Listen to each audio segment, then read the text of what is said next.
Hey guys, I'm Shawn of webpianoteacher.com. How you doing today? This is my son, Evan. He's in the studio. And our video today is how to make $1 million on YouTube being a piano teacher.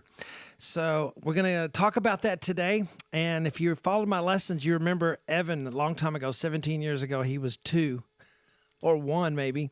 And yeah, you can hear him crying on the videos like you're just a baby and I'd have to stop and change a diaper or whatever in the old days. But he's going to don't have to do that anymore. Thanks, Ed. Thank goodness. But he's here today and to add to our conversation. He's an amazing guitar player, plays Van Halen. It's one of his favorites. Stevie Ray Vaughan lately is his favorite, but he's amazing. He reminds me of me, except on guitar when I was that age. So he's got a good future ahead of him in music, I think. All right, so we're talking about how to make $1 million on YouTube being a piano teacher. So your first thought probably is, how can I talk about making $1 million on YouTube when maybe I get 200 views on a new video. And that's because there's 2 ways to make money on YouTube. One is by getting lots, subscribers, views, comments, likes, watch time, all that stuff. That's one way. But there's another way to make money on YouTube, and that's to have a website where you use YouTube, you leverage that as your advertising, sending people to your website. Now, in that case, the views on YouTube do not necessarily equal how much you're going to make somewhere else on a website. And we'll talk about that because I've kind of done both ways. I've been doing this for a long time. And if you look at my board here, I started in 2007 and we're still going today, 2024 and on. Back when YouTube was very new. It started in 2005, so I was very new, and before even people really knew what it was, I was on there, and I started uploading some videos, and I just do the part ones even back then because my idea was always to have my content offsite on my website, and that's how I started. And YouTube was very different back then. The landscape was very different. There were no ads. It's very different today. There was no algorithm, that decided what was popular and what wasn't. And I became very popular. In fact, I was the most popular piano teacher on YouTube. I don't know if you remember that, Evan. But I was even on the page that had most subscribers. They'd have that page, and I was on I was second. I never got to 1, but I was a second at one time in those early years. And I would get, I'd upload a new video and I would get 30, 40,000 views in a few minutes, so it was that kind of thing. And that was way back then. So that was pretty good. Then 2011 came and a bunch of channels got deleted. And mine was one of them. All the tall trees of people teaching, copyrighted music, which a lot of people do that now on YouTube. That's kind of the main thing. But that's what I did. And you cut down the tall trees, then you have all these smaller trees that were lower. They start to rise up, and you start to get all of this content, this free content, and people begin to put all of their things on YouTube instead of just using it as leverage to go to a website. They put all of their good stuff on YouTube, so that becomes their main thing. So, when you go look up a guitar lesson and you want to learn how to find out how to play something, you don't want to sit there and maybe figure it out, or you want a little help. What do you look for? Well, if I can't figure it out on my own, or if there's not like a video of someone playing it, then I just try to go to the first video that pops up, I guess. Okay, and then you actually have your favorites, I think, that you go to. Oh yeah, I definitely have favorites. Should I say them or? If you want to, that's fine. Yeah. Oh, mostly did Guitar 365. That guy. Okay. He's been. So he probably has everything on YouTube for free, right? Yeah. Yeah. So he does the ads thing. What would you do if he only gave you a little part and then said, "Go to my website and pay to get the rest"? I probably wouldn't. You move on. Yeah. Right. So, so that's what I'm talking about. So there's 2 ways to do it. And like I said, I've done both ways. I'm going to go through both ways with you and see what you think of that. But I have a lot of wisdom in this area to pass on to others, not because I'm smart, just because I have experience and I've done it since the very beginning. And I actually did kind of do it this way in the beginning. Content creator, where you are after views and comments and likes, and most important, watch time. So what you have to do to be popular this way, if you're going to put all your stuff on YouTube and be, do the ads thing, okay? Google is looking for watch time. They want people to stay on YouTube. So if you're sending people to your website, that's not what they want. And the algorithm can tell that, okay? So they want people watch what you have uploaded. Then they want them to go to another video that you did and another video that you did, and maybe link you to other videos that are like yours so that the person stays on YouTube. That's what they want. That's the ultimate thing, because then it means more money for them for ads. So my thing where I'm sending them to my website is kind of the opposite of what Google wants. So then my views go down, down, down, although I still get some. All right. And I'll give you an example. So if I put a video up and then it's really, I think it's going to skyrocket. Now look at the metrics. So it goes up, like almost straight up, man. I mean, if I do something really good, like a performance video or something, I did Paint It Black and it just went straight up. It gets to about 450 and then it just takes a right angle and goes. Now that's not a natural bell curve, right? It naturally would just go like that if it's going to level off, but it goes up and then it just hits a right angle. So they have a cap right there, if for whatever reason, however they figured that out, so that because people will probably watch that, and then what do? They click the link to go to my website, and Google doesn't want that. They want them to stay on YouTube. So then I have a cap on how many views I will get on that. So the views and the likes and the comments aren't necessarily the metric I'm after. I'm after that one person who's going to stay on, who's going to go to my website and stay there and be loyal. I'm fishing for that one member who's this is really going to work for them, and they're going to stay on my stuff. Okay.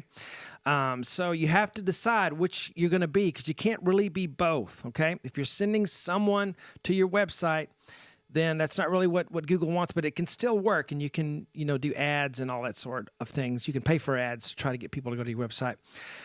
And the other way is to just be a content creator where you put everything on YouTube and you want everybody to stay there. That's what Google wants, and that's your best shot if you're going to do it that way.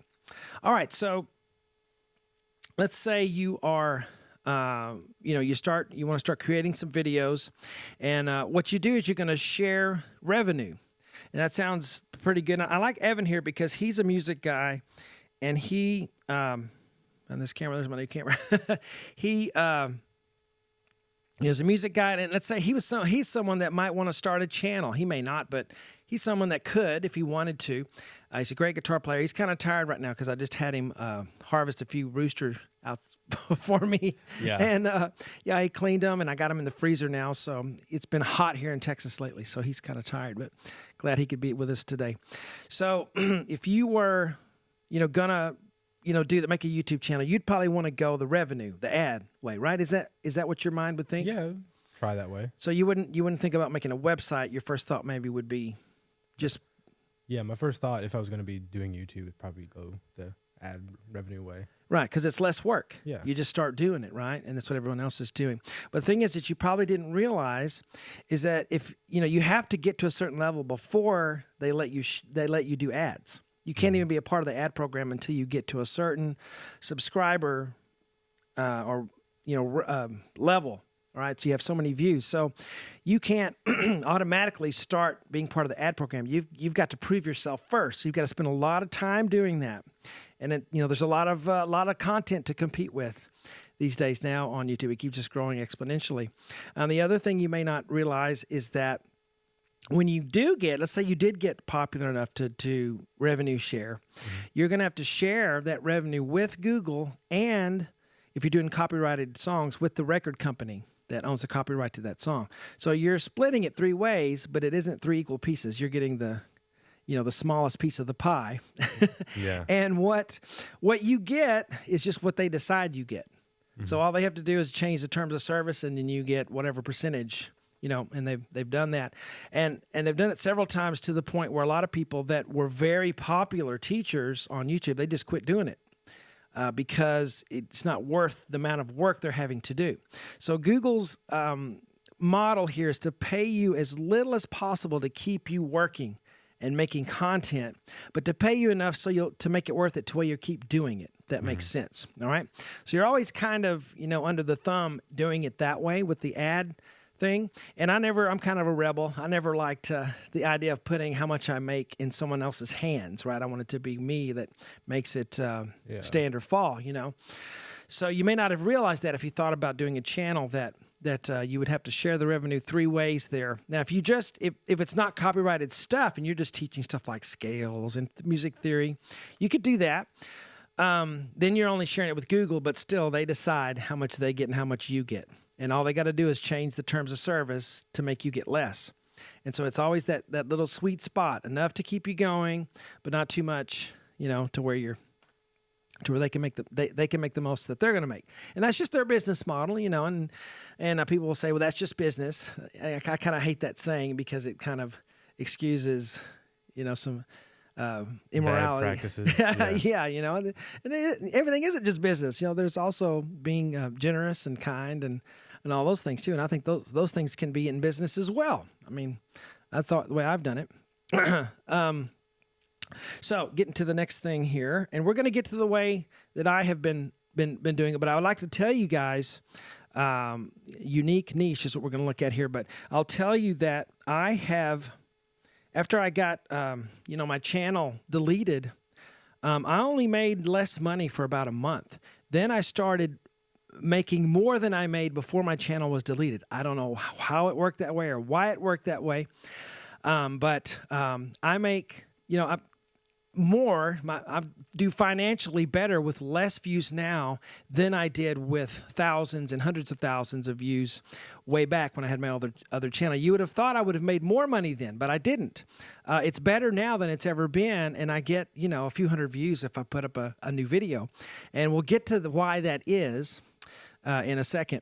But what you need if you're going to teach lessons, on YouTube is a unique niche. So you have to have something that is different than everyone else because there's so much free stuff on YouTube now. And Evan, have you ever looked up a video lesson for something you want to learn and you couldn't find one? Sometimes it happens. Oh, really? Yeah. Mm-hmm. So you've actually looked for a song and there's not any lessons on it? Yeah. One by Megadeth, Conquer or Die. Okay. Well, yeah, there's this guy, Kiko Lario.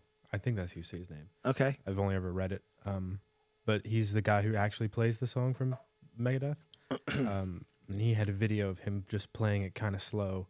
And I watched that and worked my way through it. That's where I couldn't find like a video of someone teaching it where they're showing you what's going on slowly. Okay, but you did find something. Yeah, I found, a guy playing it. That's my point, is that you can always find, even for the obscure songs, you can find something usually. Maybe not exactly what you were looking for, but that's probably a very rare thing to want to play a mediocre song that's mediocre popularity and not be able to find any lessons on it. Mm-hmm. It's like, there's just so much. There's got to be millions and millions of just free, full lessons. So you're competing with all of those people if you're going to do this, first of all. Even if you're doing the ad way, you are competing with all these people. And if you do just what they're doing, like if you say, oh, I like this guy, I'm going to copy him exactly, you're not going to find success the way that he did doing the same thing. You have to have something that is unique to you, that makes you different. And I can't tell you what that needs to be because that's going to have to be your magic beans that you come up with. But you have to have something that makes you different than everybody else. Sometimes it's the person. Sometimes it's their personality, right? So you probably found that some of the teachers you like because you feel like you like that person better. Do you feel that way? I mean, I'm mostly just looking for the guitar, but right. Yeah, some of them are a little bit more enjoyable to watch. Yes. So, and that's going to equal more views, more comments, more people staying on that channel. And then Google's like, oh, these are what we want. Mm-hmm. And then you'll get more and more that way. But you have to have something that's different about you, and whether it's your personality or the way that you teach or the method or something, okay, that is different. Because there's a reason why I'm able to be, to thrive. I mean, I have a nice house on 16-acre farm. I have 4 kids I've all sent to private school, and some in college. We've got cars for everybody. So I'm able to do okay, even in this environment where there's so much free stuff on YouTube. I'm competing with them, but somehow people still pay for my stuff. Now, the question is why? Why do they pay? Why would you think? I think they pay because they like having a personal piano teacher, someone that can give it to them the way that you provided in a But special but way. there are other personal piano teachers on YouTube. There's millions of them. So why? You have your special niche. The thing you're talking about earlier, the personality. Yeah. So I think they pay because, 2 reasons. One is they can't get what they're getting from me from somewhere else. If they could, they would, right? Because it would be free. The second thing is that it's worth it. Mm-hmm. It's worth it to them. If it wasn't worth it, they wouldn't pay to be on my website. But they have decided that it's worth it, and people still do. And I'm still doing better and better. I'm not even stagnant. I'm doing better and better every year the way that I'm going. So you have to have a unique niche, and we'll talk about what mine is in a minute. But number 4 here is quantity, quality, and consistency. So this is still talking about if you're going to be a content creator, kind of like I was in the early days where I just put up, and even though they were only the part 1s, I was a content creator. I kept putting up stuff, and the more the volume of videos, I'd get more views. The quality of them, the quality of the teaching, I would get more views. And if I did it consistently, then I got more views that way. So those 3 things, okay, you can't have, a ton of videos, but then they all stink. Okay, they've got to be good. And you can have some good videos, but you have to have enough. I think you need at least, in my estimation, Evan, I would say probably about 3 a week if you're doing long form content. Now, shorts are a different thing when you're doing the shorts and Instagram and TikTok and all that. Mm-hmm. And you have to be entertainer. You have to be entertainment, because that's a big part of it. It isn't enough anymore if you're going at this way to do the ad revenue thing. It's not enough to just be a good teacher. You have to have, what did I just say? You have to be entertaining. You have to where people will watch.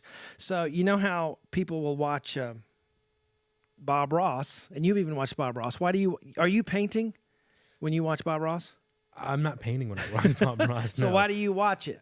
I feel like I watch it for the same reason you watch like restoration videos. Like Okay. You're not doing it, but it's cool to watch someone just have a skill. Yes. So, so just watching it is interesting. It's entertainment, even though his painting are lessons, because he's showing how he's doing it. And he's giving you lessons. Mm-hmm.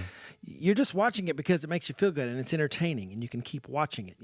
He would have been a great YouTuber had he born a little later. Mm-hmm. But you have to have an entertainment value to it, to where people are going to stay on your video, not just watch a few seconds of it and get what they need. Because do you ever go to a guitar lesson and you just watch it just long enough to get what you need off of it? Yeah. And you're gone? That's probably what you mostly do. Mm-hmm. So why do you do it that way? Why don't you watch the whole thing? Well, most of the time a song is predictable. There's certain elements you can just get because you play guitar, and there are some parts that are a little bit more difficult. Something that you need a little bit more, focus on. It's a little more hard to hear with just your ear. So Yeah. I would look those parts up, and after getting those, it's a lot easier to understand the rest of the song, because the rest of the song isn't as hard. Okay, so you're a talented music guy, and you don't need to watch every second of it. You just need to see someone else do it, right? And then you're gone. Is that bad or good for Google? I think it's bad, probably. Yeah, because they want someone to stay on it. So even if you're a great teacher, even if you have accurate arrangements, you're good at, because there's a lot of trash on YouTube as well, that are produced really well. They're produced well and they're entertaining, but the actual lesson and the accuracy stinks, but they still get views because they're entertaining. So you have to watch out for that. But you want people to stay on your video, so you have to have a level of entertainment.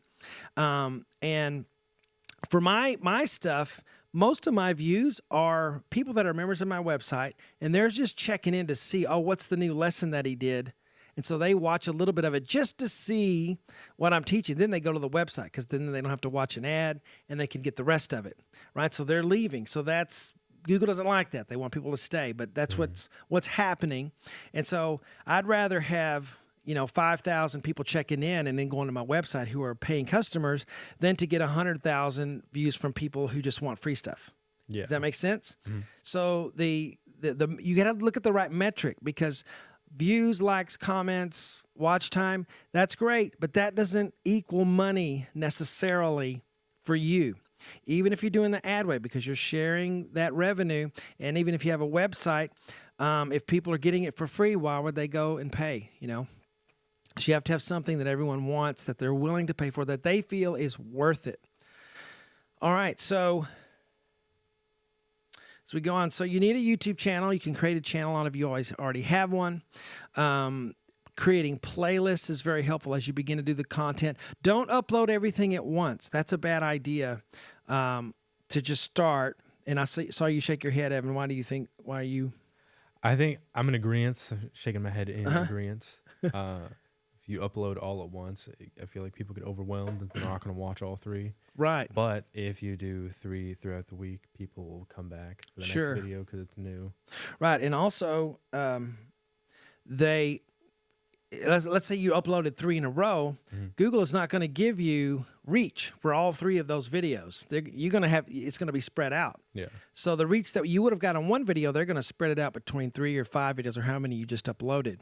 So make sure you do it on a regular thing. And they have a thing where you can schedule it out, where you can upload everything and then schedule when it actually gets released publicly, which is a great way to do it, so that you are on a consistent level, and the algorithm will pick that up. Now, I haven't been great at this, but I'm telling you, I do know that I do better when I'm consistent and have a specific day and time that I upload content. So creating playlists is a great way to get people to see what you're about. Like I have a playlist that's Elton John stuff, another playlist that's Billy Joel, because I get... I have probably 50 lessons of each of those guys, and people really love their stuff. I need a good banner for the top, something that's catchy when people see a picture there that just is catchy. All right, so the shorts we can talk about. That's relatively a new thing to me. I know it's been up for a while, but the shorts, this is an addition to the long form content. So do you watch shorts a lot, Evan? I don't really watch shorts, but okay. Instagram, I'm on there. Okay. So shorts is kind of YouTube's answer to Instagram and TikTok, where you're doing this. Yeah. You're swiping and you just do this so much, and then you put the phone down and then the room looks like it's moving. Does that ever happen to you? Anyway, so that's where we've gotten to, where people's attention spans are so small. They're a few seconds long, and so but YouTube or Google has realized they need to compete at this level with the shorts, with Instagram and TikTok. So the shorts, I found, instead of just making the shorts, one at a time, it's better to take a long form content and then have an AI program cut it up for you and make a title. That's what I've been doing. And that way it's very effective. So that's what we're actually going to do with this video, is have an AI program cut it up and make titles, and then upload them all at once. And then I just schedule when they're released, and it makes it a lot easier. But the shorts, I'm finding I'm getting a lot more views on those. Now, I don't necessarily like...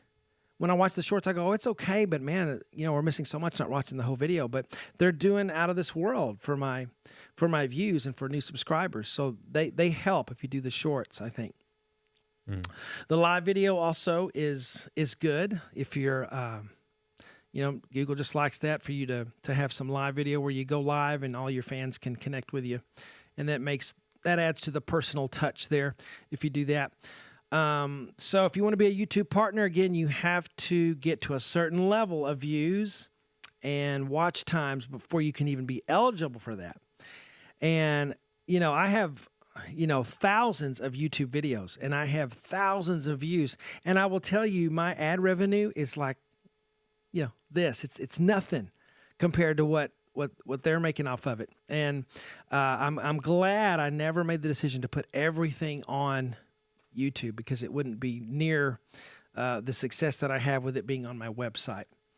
But anyway, with that being said, there are people that make a pretty decent living doing the ad revenue thing. But the thing is, you just have to have so much. You've got to be one of those million viewers, million views on videos type of people before it becomes worth it, because it's hard to put together a production. I mean, all this stuff I have in here, and the time it takes to make a lesson series and to upload it and all that, that's very time consuming. And if you're only going to make, $50 from, it's not worth it for that. And that's why a lot of people are stopping.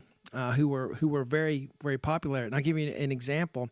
Back in the day, I had, this is before my first channel was deleted, I had so many views, so many subscribers, so many. In fact, I had almost 100,000 subscribers. And this is back in 2009, that was incredible at that time.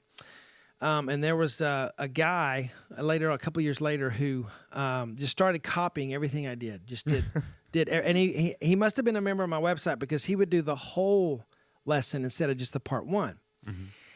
And he would even copy. I guess he would write out what I would say, because he would copy exactly what I said, and it was like my video, but he was saying the words and doing the arrangements that I did all the way through. But he was giving it out for free on YouTube, and.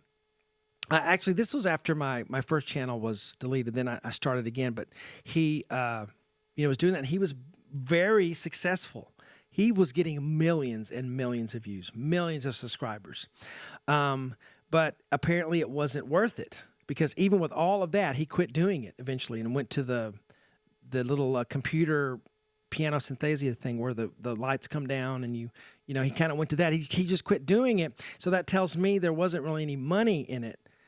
For him there to keep doing, because he was very good at video production.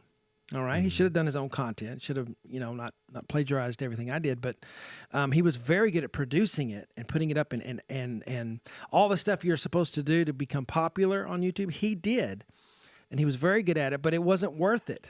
And then here I am, and I'm getting a couple hundred views a video, and I'm doing very well, in the financial department, because I have all my stuff somewhere else, not on YouTube. Mm-hmm. And I think that was maybe his mistake. But it's also what allowed him to become popular on YouTube. So, it becomes that you got to decide there. I don't think you can really do both. So we're going to look at, so how I did it. Okay. And so maybe this will work for you. I don't know, but I'm going to just show you what I've done. I'm not, a business or marketing expert by any means at all, right, Evan? I'm not.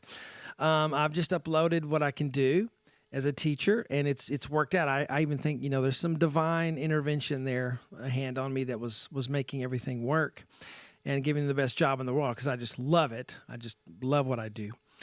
But all right, so this is what I've done, and you can take what you want to from this and go with it. And it could probably work for anything, not just teaching piano, if you're teaching guitar or anything else. So I've always used from the very beginning YouTube as advertising for my website. So you need to make sure when you make a video that you don't give everything away, but it's got to be enough to where people are happy with it and get something from it. You don't want them to feel like they were cheated. Yeah. All right. And I have people get so mad at me. They find out, oh, it's just a part one, you jerk, unsubscribe, bad comment. Jerk. Yeah. Worse things than that. That's up to them what they do. But anyway, so I would use it as advertising. And so you've got to have something that's catchy and to make people not feel like they were cheated, but want more. Okay. And that's what usually happens on my lessons is people look at it, oh, this is good. And this is working for me. And for some reason, my clientele, I know what my demographic is, not because I went after them. I just can see what it is now, and I just kind of go with it. And the kind of people who sign up on my website are usually retired, wealthy, entrepreneurial types, independently wealthy people, who are very creative, very imaginative, and they just, for whatever reason, and lawyers, investment bankers. I even have a member of my website. In fact, I'll say his name because he actually gave me a shout out on the Howard Stern show. John Cena is one of my clients, and he's an example: wealthy, successful, entertainer. very successful at everything he does, and he uses my lessons, right? And we text and we talk all the time. Another guy this guy has not given me permission to use his name yet, so I'll just say he's a professional rock and roll lead guitar player for a very, very high-profile rock and roll band that's been around for about 45 years. You would know who he was. If I said his name, you would know immediately who he was. But he uses the site to learn lessons, and I couldn't believe it. There's another guy on the site who wrote the screenplay for Braveheart. And he's a member on my website. And he found me because I'd written a song with my wife in the style of Elton John. That was our challenge. We wanted to write something like Elton John, and we did it. And he thought, oh, these people can't copy Elton John. And he was really impressed that we were able to capture Elton John's spirit and his writing style, and he contacted us. So those are just the ones I know about. There's one other one who probably you wouldn't recognize the name, but he's a very successful record producer, music producer in L.A., and he grew up as a kid learning my lessons, and he took everything he learned and went off, and I don't think he uses the site anymore. In fact, that's how I usually will lose a member, is they get so good they don't need me anymore. So that's a good endorsement. Yeah. So anyway, so do you remember, Evan, when I first started and I had the old VHS tape camera? And I had the whiteboard, the actual whiteboard. I remember the whiteboards. You remember that? So what do you remember when I would make a lesson? I remember you would write out all of the notes and like smiley faces on a big whiteboard. The smiley face. And like red dry erase marker and like black dry erase marker. There was one time you dressed up as Axl Rose. Okay, that's right. For one Guns N' Roses song that you did. That's what I remember. And I would come into the closet and you'd be in there just hanging out. Yeah, because my office was in the closet, actually. Yeah, it actually was. And so I would have a room and of the house, the spare bedroom, whatever. And then as we had more kids, I would lose the room. And eventually I ended up in the closet. That was my office. But, I loved it in there. Mm-hmm. It was nice. Because it was, a bigger closet. And then I made it my own. I took all the hanging bars out. And just, put still a place for coffee. And it was, I always have my coffee. It was neat. I liked it. I thought it was really cool, I could be in there doing that. But yeah, you had that awesome computer in there too. Awesome. Oh, yes, that's right. Yes, my gaming computer. Right. So that's how I started out. I had actual whiteboard, actual ink markers. Remember those, guys? And I would write out. And in the old days, I used to write from bottom to top, because I'm an upside down lefty. And if I wrote down from top to bottom, then my hand would erase everything I just had written. So I went bottom to top. Nobody's ever complained about that. That's amazing. But back in those days, and I would have several of those whiteboards, and I would actually take them out of their frame. Yeah. Go ahead. You take them out of the frame, and they were so sharp on the ends.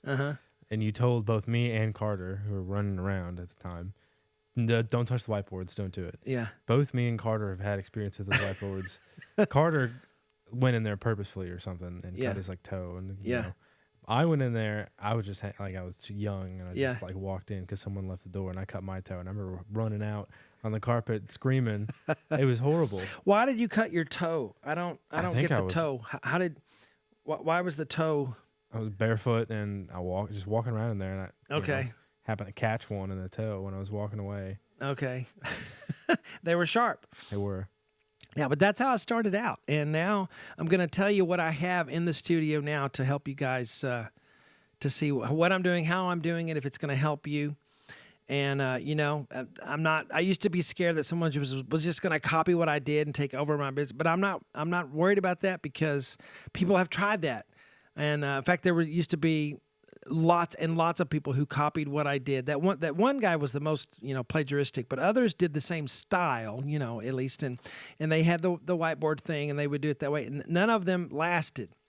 And that's what I mean about finding your own niche, is you're not going to find your success just by copying someone else. You've got to have your own thing, whatever that is that makes you different from everybody else, that'll make it worth it to them to pay for your lessons offsite, or if you're doing the ad revenue to make them stay on your videos and to go to the other to more. Okay, so just looking at my process, what I do, what do I do now to keep this business going?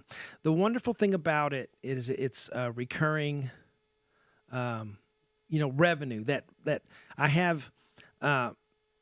Like 8,000, 9,000 videos on the site that I made. And those continue to be used. I don't just teach them one time and then get money for that and then I got to go do something else. Those lessons keep producing for me, even though some of them are, 17 years old. People still are able to get something from them and get much from them, and they're still. So I keep adding to it, and that's a wonderful thing to be able to have all this content on there that keeps working for you, even though I did it 17 years ago, 15 years ago, 10 years ago, or last year, whatever it is. So anyway, to what I did, you got to do the YouTube thing, okay, to do it this way, the way I'm doing it. You have to have a website. And you need to spend a little money on it because you don't want it to look cheesy. It's the first thing people are going to see, when they go to your and your first impressions are really important here. So they need to see your face. They don't need to see you on YouTube and then click and go to something that doesn't even have your face on it. Okay, I did that for a while. And then I realized that they need to be able to see me when they go, to my website when they click. So make sure it has your face on there. Make sure it's inviting and spend a little money on someone who's good at designing websites so it doesn't look cheesy. You'll have to pay for web hosting. You have to have a place to house the videos. I use Vimeo, Vimeo. I love them. They're just great. They've been great for me for years and years, and I can't see any reason to change and it doesn't cost that much to keep them on there. So I've really loved Vimeo. They have a great player. They have all the latest features Vimeo will always have on videos. But you have to have a website that will host all your videos. Well, they'll play from. Then as far as payments go, everybody does the recurring payment thing. I use Stripe now. They're kind of the standard. I think Target uses them, and they're really good. PayPal I used to use in the past. I'm liking PayPal less and less as time goes on.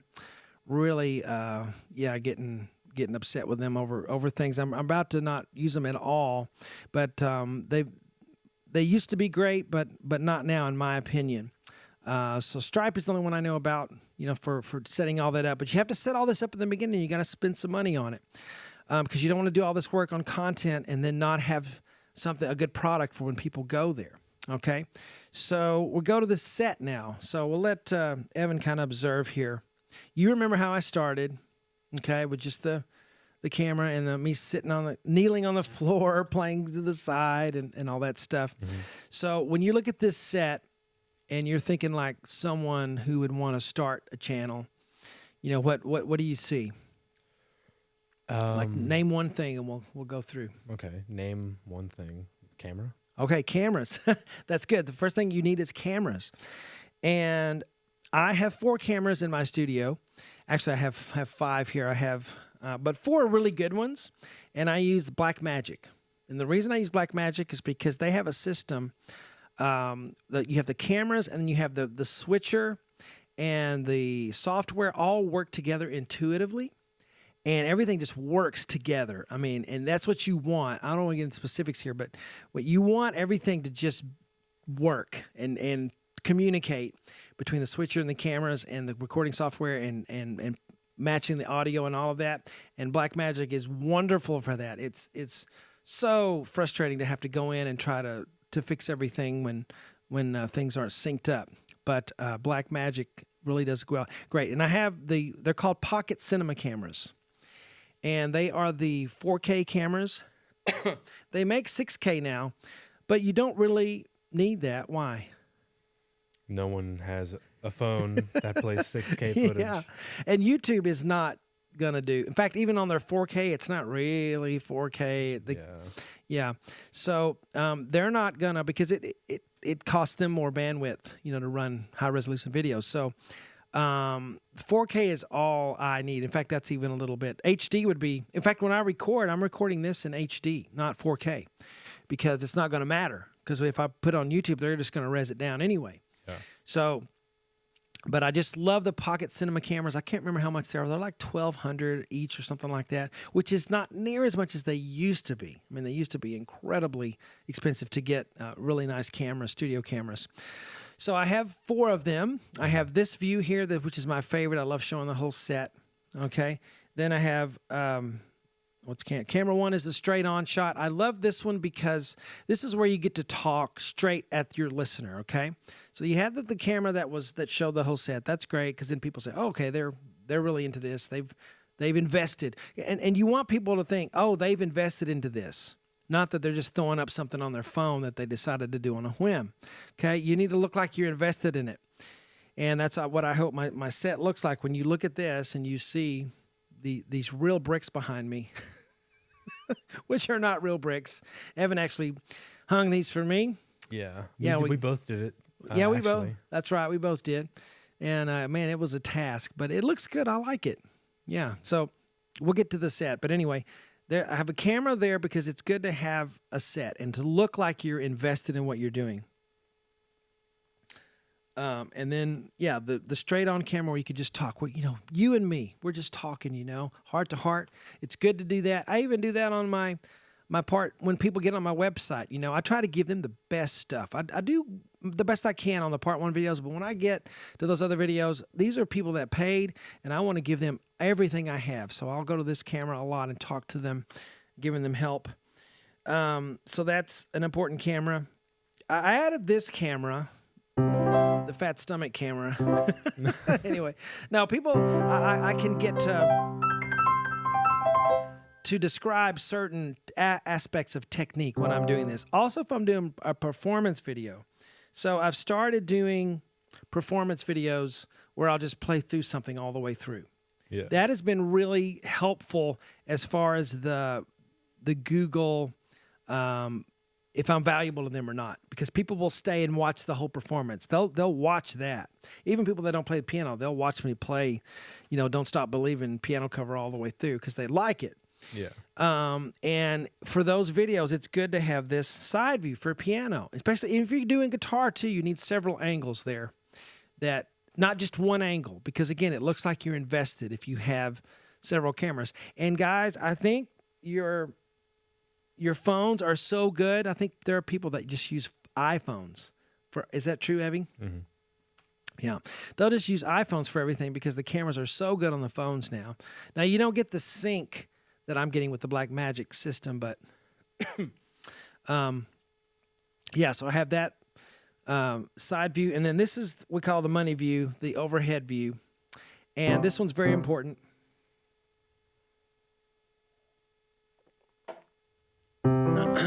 Because this is where actually the learning is done. You see, and then I have my screen up here.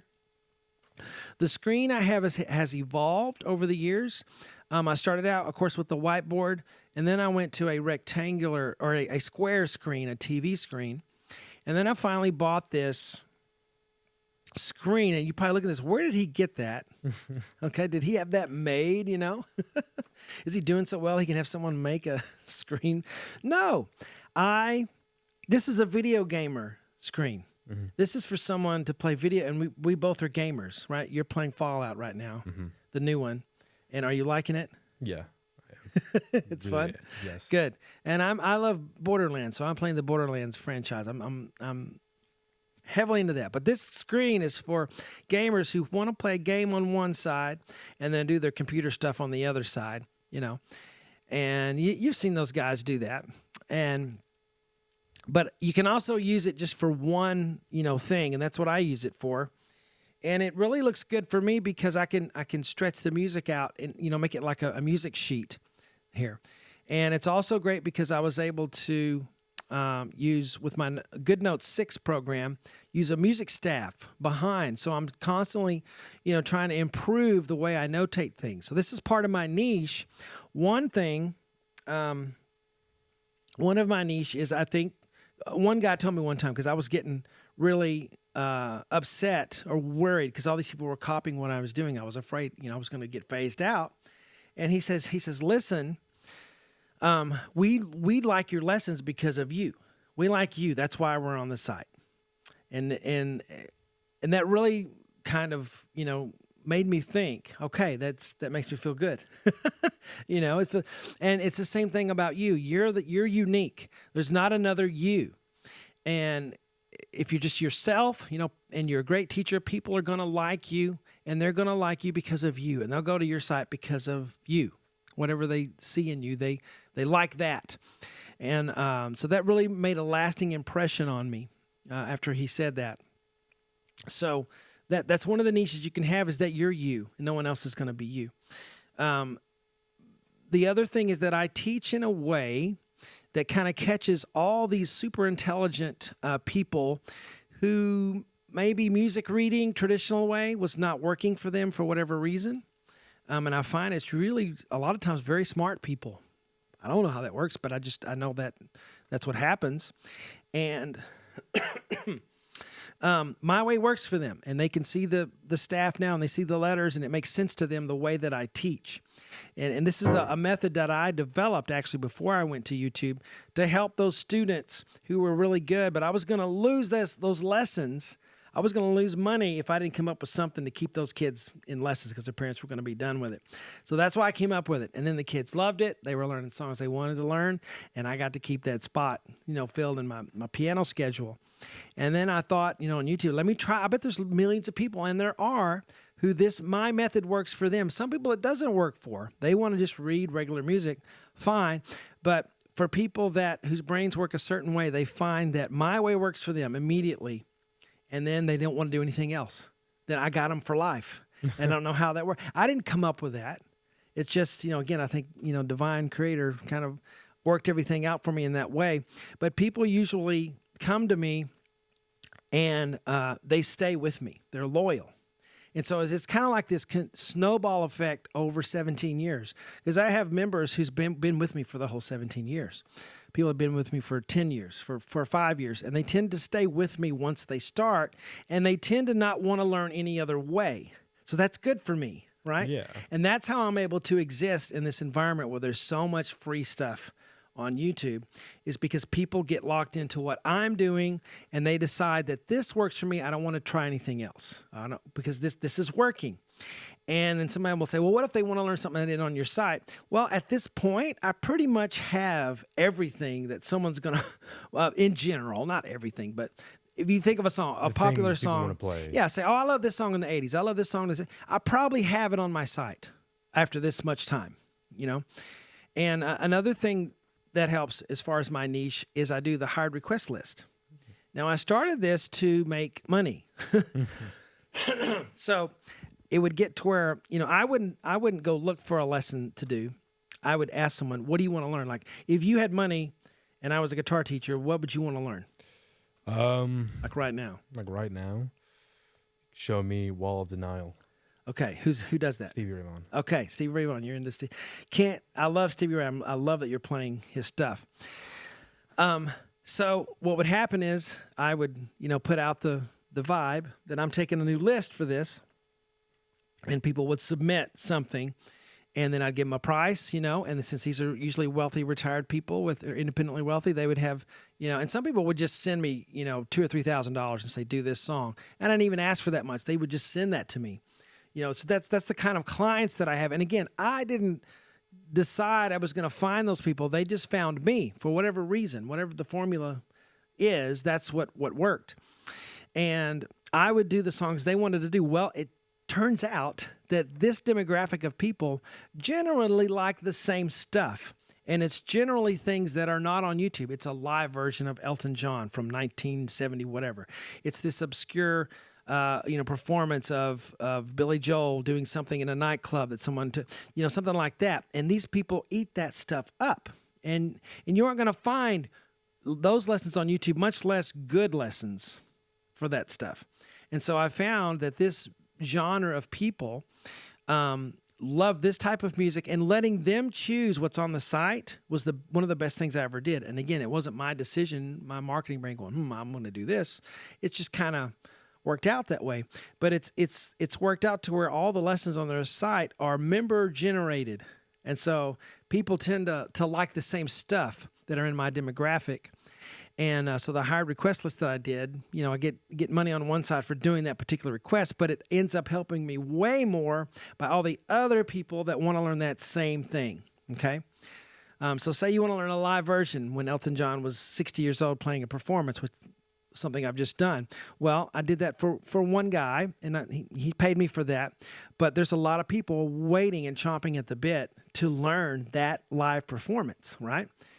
Another part of the niche of what I do is I'm pretty accurate. I've been given a gift in my ear that I've been just kind of born with, and I can hear things. I can hear something, and I know exactly what they're doing without even going to the piano. And because it's so easy for me to hear it, I can write it down really fast, and I can get a lot done in a short amount of time. And I'm able to be very accurate on what's being done. Not 100%, but I'm pretty close. And giving people exactly what they wanted to do. I'm not going to guess and say, "Oh, just play this chord."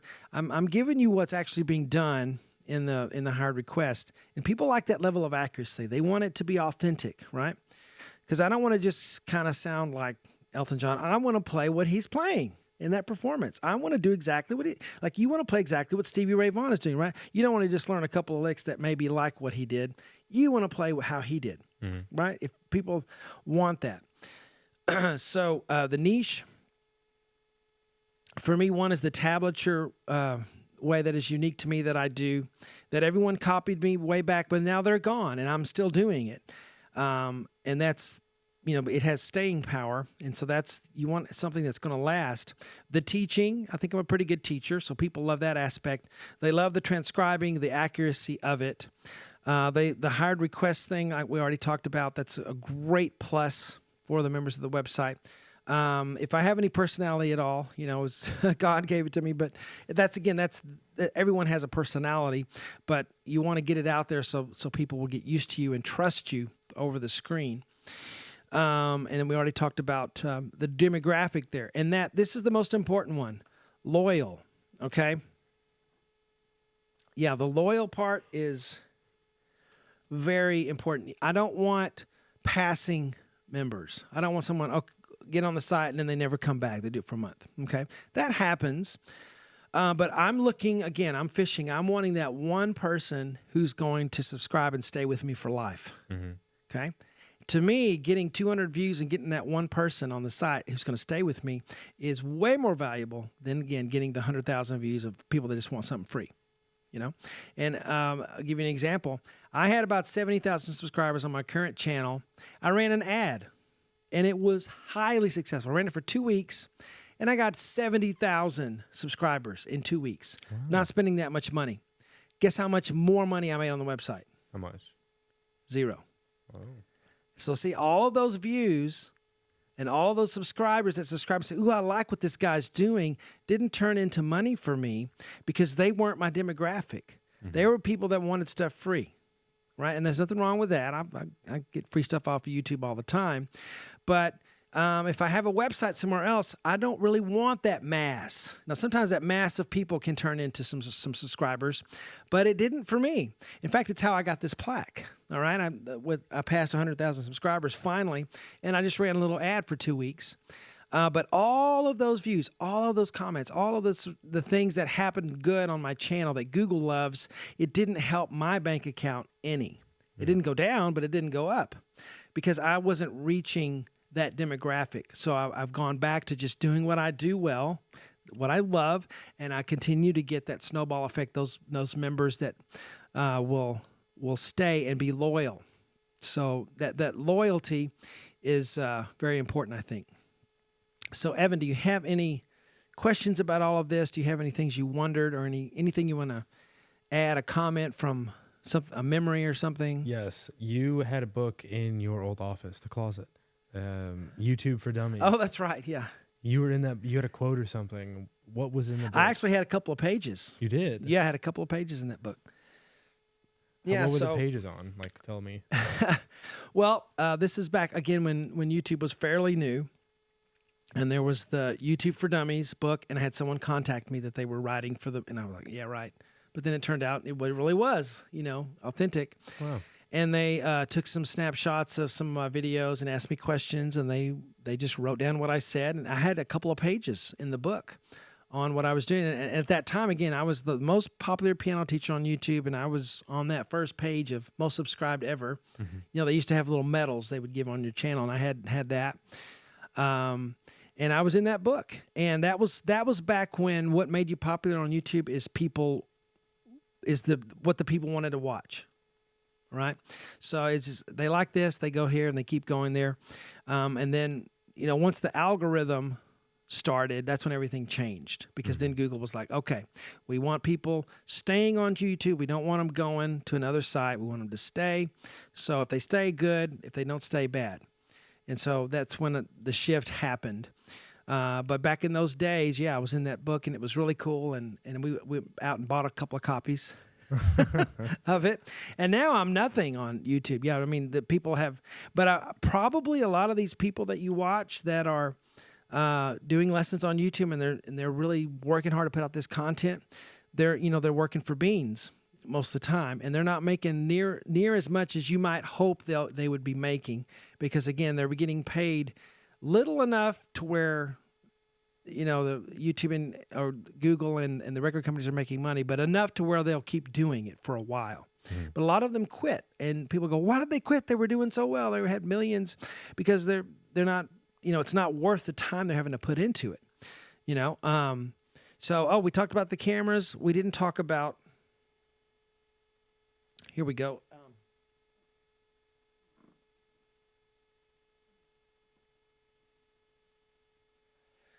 That is kind of what the studio looks like from a little farther back, and you can see the lights I have up here. The lighting is very important. You can't just use the regular lights in the room. They just don't work. I've tried it, okay? And I had an actual guy come that does podcast stuff, and he set all this up for me. And I have, quite a bit invested in all this, but the lights were part of it. I have 4 lights. Is that right? Yeah, 4 lights. And he positioned them just right so that there's not a glare on this whenever you guys are watching it. Now, there's a glare to me when I'm looking at it, but I haven't figured out how to not have a glare for them and me at the same time. But I'd rather, if it's going to be a glare, it's going to be on me. But he fixed it just right to where everything looks really good lighting-wise. He fixed all the settings on the camera. So if you can find someone who does podcast stuff and they can set up the Black Magic stuff for you, give you a package deal on it all. So I have the cameras. I also have the switcher. Switcher is very important. Mm-hmm. The switcher is what I'm doing. I'm actually switching the camera here. So I can do it live on the fly, but I could also just record all the cameras, and then when I finish, pop it into the Black Magic software. And it will, then you can go through. It's so easy. And I'm not, an expert at that at all, but I can do it. So I'm sure most of you could do it. You can go through and choose your camera angles. Then you can do it in post. Okay. So I'm just doing it on the fly here. I have my phone. You see me hitting stuff to change. Your phone can sync up to the internet, and I can just change cameras at will just with a push of a little of the screen here. But the lighting's important, the cameras, the audio. So the audio I'm using, we have these Shure mics, and they're only a couple $100, I think, $200 or $300, something like that a piece. And everybody uses them. I mean, Joe Rogan uses them. Yeah. You watch Joe Rogan, and everybody, they're good. There's a reason everybody's using them. They are fantastic. Okay, so I have these mics now for the audio. Also, though, I have the Rodecaster Pro. And I go through that. That's a podcasting audio mixing thing. But the great thing about it is it automatically does the de-essing. It takes out the pops and the sounds, that unwanted sounds that you want, that happen. Like if you're not talking, it automatically knows to kind of mute it a little bit so we don't hear you breathing, stuff like that. And it's so intuitive. And I love the Rodecaster. It's great.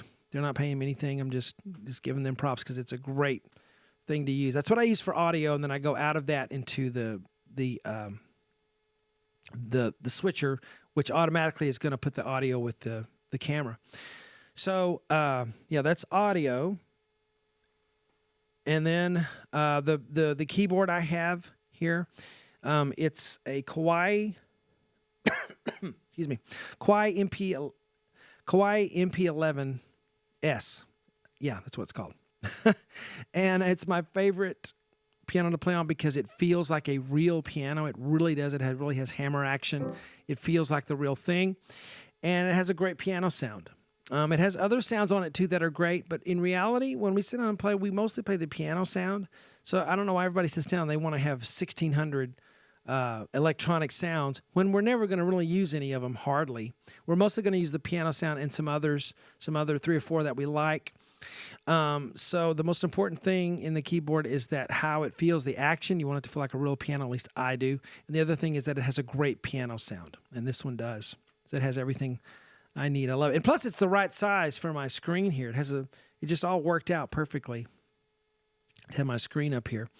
So the keyboard for the screen, I see my little iPad down here, right there. I'm pointing at it. And that is what's going up here on the screen. I just have it hooked up to it. And then I can just easily change pages. I also have a foot switcher, a Liccato foot pedal that it can scroll for me if I want to do that, and it can scroll through the sheets that I put up. And just look at my set. We have. You want something? We got this at Lowe's, right? The brick or Home Depot. The brick first. Yeah, we got that at Lowe's. Yeah, so just make sure when you do the panels that you line up the bricks so it looks that was real. We spent a good 40 minutes More than cutting that. out. Oh, Well, I think more than that. for not for all this. I'm thinking there's this outlet here. Cut it out, perfect hole just with for a that. little knife, and that outlet doesn't even work. Oh, that's right. Yeah, we did spend a lot of time on it. That's life, though, right? You spend a lot of time on something, then you end up not even needing it, and then something you didn't even plan on ends up that you love. And anyway, so the brick is what we did. There's different things you can do for that. Just not having a plain wall. I just hate I don't know. I just like the brick. It makes it feel podcasty and homey. Yeah, gives some character. And most of my members are, my age or older. And so they're going to know all these albums behind me. We love music and we love records. So just nostalgia. I mean, you can kind of look at this and kind of see what kind of guy I am, what kind of guy Evan is. That's an authentic 70s rug. We went to a shop with 70s stuff, and that needlework behind him is also from the 70s, 1977. And these are actually... the chairs. The records are, the chairs are also 1970s vintage, and we have a couple of 45 records up there, and just stuff that tells our personality. So you don't want to try to be something you're not. You don't look at what somebody else is doing. Say, I want to be that. Let me try to be them. Let me try to be this. Be who you are, because it's going to come through anyway. And you don't want to look fake or phony. You want to be who you really are. And that's why I have Bach up here. Bach is, nobody wants to play Bach on the website, but I play Bach all the time. I love Bach. And Bach is, to me, the source for playing everything else. And so that's for me, but I like people to know that. I'm a classical pianist first, and then rock and roll second. But it's just a piece of me here. And I like to have my coffee sitting there. It looks kind of messy, but I like it. So just be yourself and, find your niche, and go for it. So I'm just passing on my wisdom and knowledge from my experience, 17 years on YouTube, and hope it helps you guys. So talk to you later. Nice.